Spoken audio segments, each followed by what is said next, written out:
very tight schedule, but we're grateful for their presence here. They are our leaders. We voted for them. They represent us. So we're very grateful that they took time out of the busy RNC time downtown to invest in us, the people that represent. So with that said, I would like to take a moment to introduce to you the great Senator Ron Johnson of Wisconsin.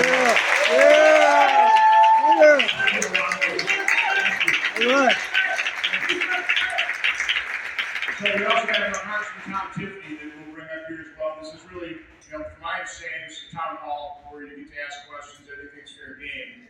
I didn't realize when I came here I was going to be introduced to the survivors, the grieving family members of Diego and Isaac. Let's all keep them in our prayers.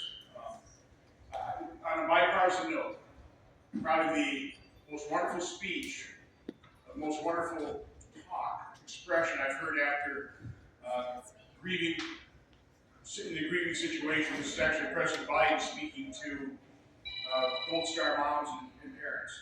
And he said, because President Biden has experienced a lot of grief in his life, okay? He said, I can guarantee you that there will come a moment in your life when when you hear the name of your loved one, it will bring a smile to your face before it brings a tear to your eye. Now it waits in the future. But with faith in God, hopefully that day will come sooner. And I certainly hope that those fond memories of your loved ones, your sons, will bring you some measure of peace and comfort in the days and months and years ahead. So keep them all in your prayers, please. I ran in 2010, Tea Party candidate. We're more Churchill, whose future is immoral. It's wrong, it has to stop. We're not even fixing that problem. For the last 12 years, I would say that is the greatest threat facing this country. We haven't fixed it, but right now I would say the greatest threat facing America. That this land that we all love, this land of unlimited opportunity, that the greatest nation in history of mankind because Americans are good people. The greatest threat facing this nation is because we are a horribly divided nation. It was President Lincoln, in the run-up to the Civil War, quoting scripture, said, a house divided against itself cannot stand. That was true then, it's true today.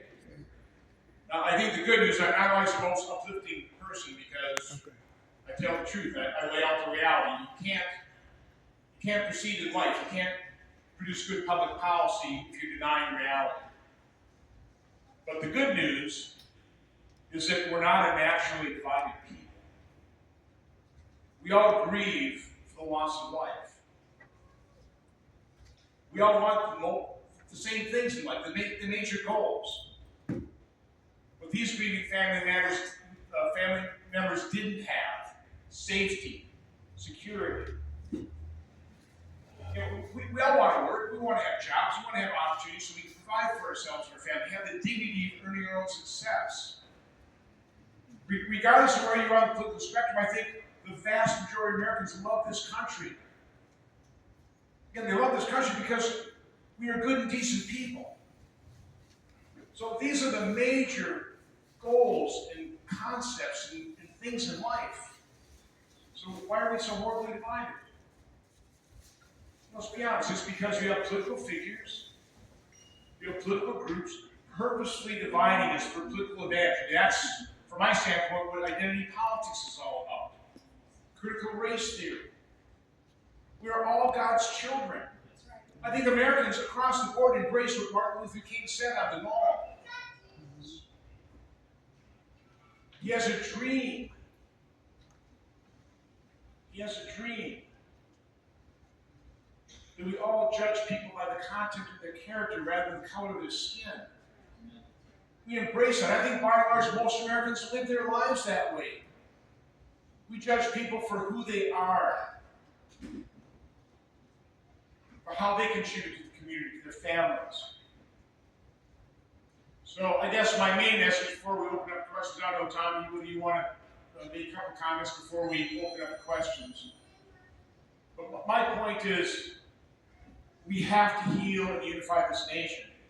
And it's not going to be a government program. It's not going to come from the federal government, or quite honestly from the state government or Milwaukee's mayor.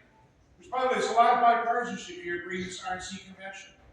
We all want it to be successful. We all work together to bring it here, to highlight Milwaukee. And I have to say that the delegates from all over the country, I don't know they expected 3-foot snow banks or whatever. They love Milwaukee.